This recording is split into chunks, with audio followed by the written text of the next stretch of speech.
What's up, everybody? You're watching JoeBox TV, giving you my official post-fight review for the Canelo-Gennady Golovkin rematch. Their first fight was a controversial draw. This was another controversial decision. I had it 115 to 113 for Golovkin, as did the majority of boxing fans, and it turns out Canelo Alvarez came away with a majority decision victory. And this has a lot of fans in an uproar.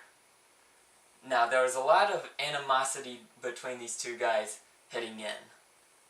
Before what was supposed to be their rematch in May, it got postponed because of Canelo Alvarez's positive test for clenbuterol. And you had Golovkin's camp calling Canelo a cheater. That lit a fire under Canelo. On the other hand, Golovkin feels he got robbed. So this had all the ingredients for just a fun, action-packed fight. Now let me give you my summary of the fight first, before I give you my round-by-round analysis. From the very beginning, Canelo Alvarez showed that he was going to have a much different game plan than in the first fight. He landed a lot of left hooks throughout the fight, and he started going to the body early. With that being said, he also ate a lot more punches than in the first fight.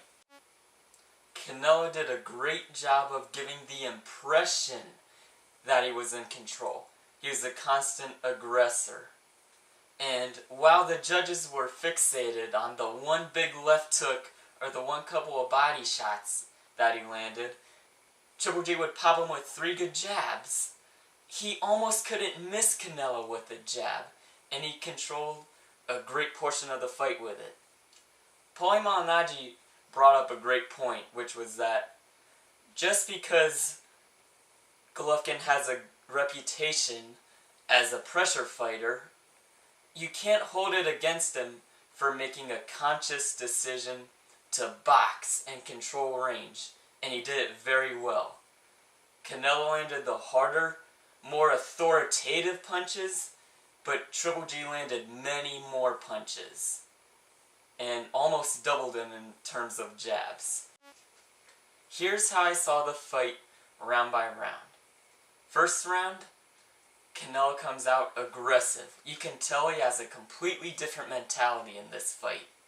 He wants to take the fight to Golovkin Mexican style, as Golovkin had been calling for him to do. And he lands a few decent shots, but Triple G was keeping him on the end of the jab throughout the round. And I think Triple G outlanded him enough as to where the few power shots by Canelo didn't offset it. So I thought Golovkin won the first round fairly clearly. Round 2, Canelo is much more effective.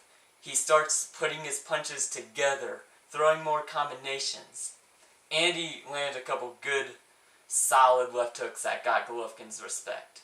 Round 2 is a clear Canelo round.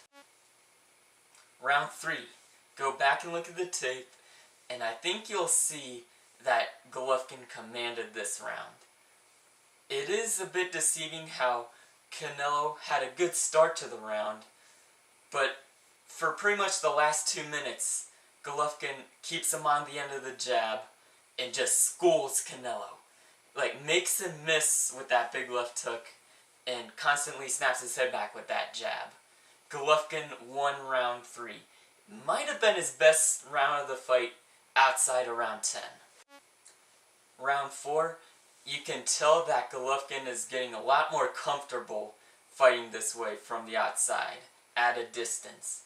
And in this round, instead of just throwing the jab, he starts to unleash some more power shots.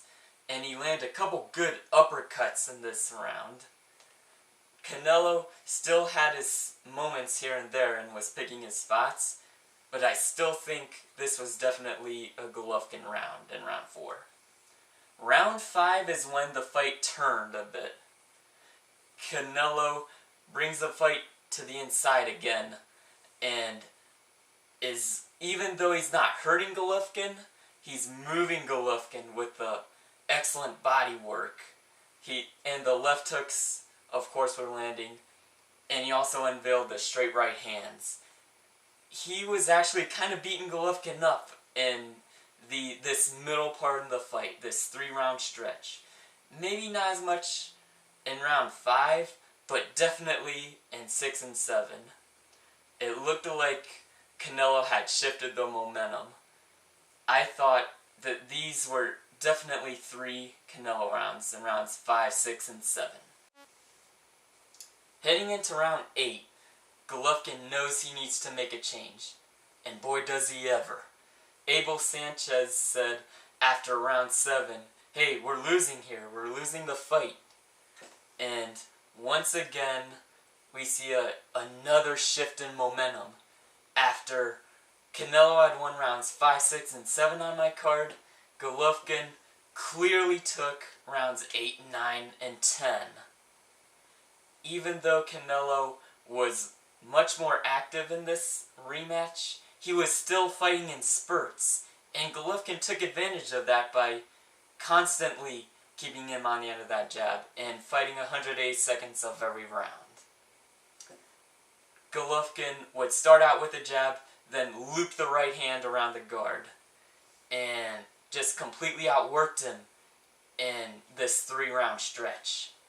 I believe he hurt Canelo at one point with a right uppercut, just snapped his head back, and he had a lot of success with that shot. And Golovkin starts to open up and throw more combinations here.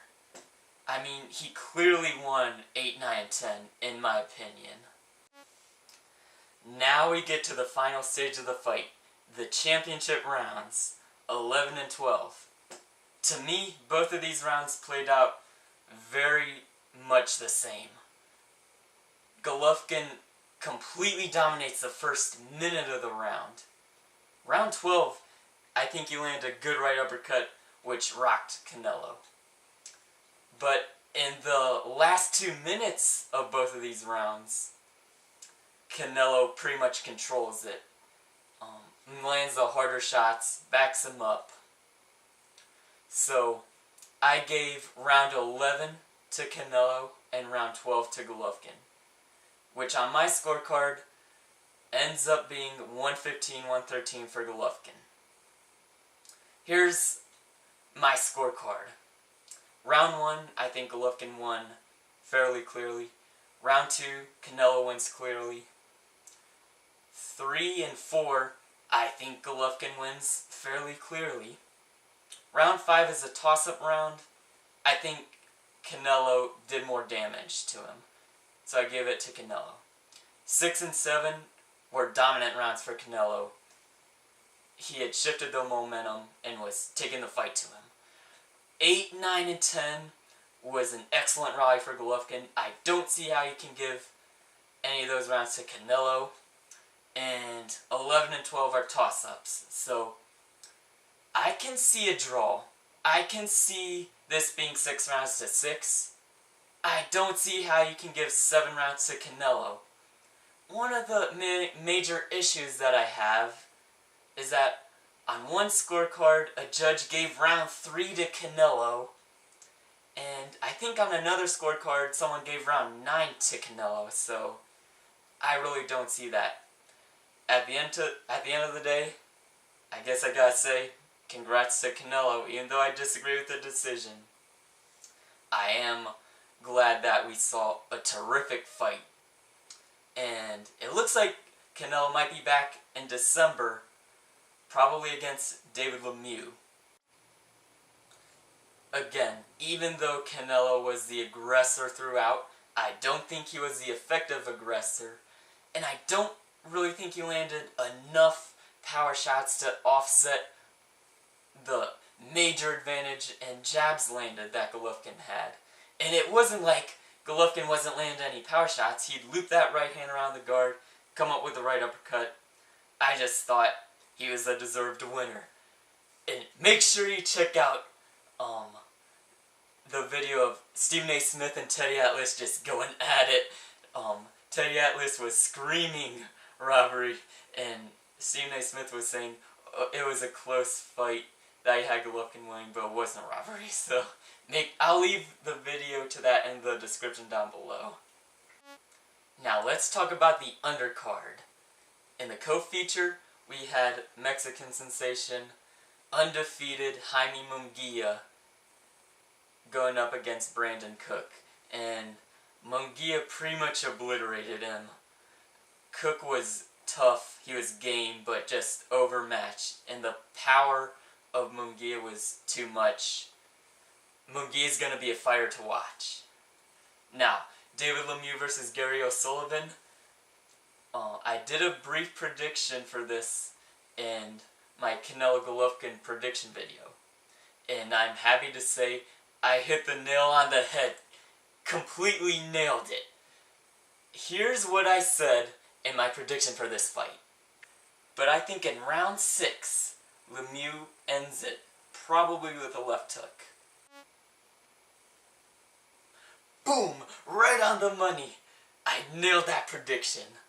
Even though I technically said, I think it was round 6, it was the first round actually.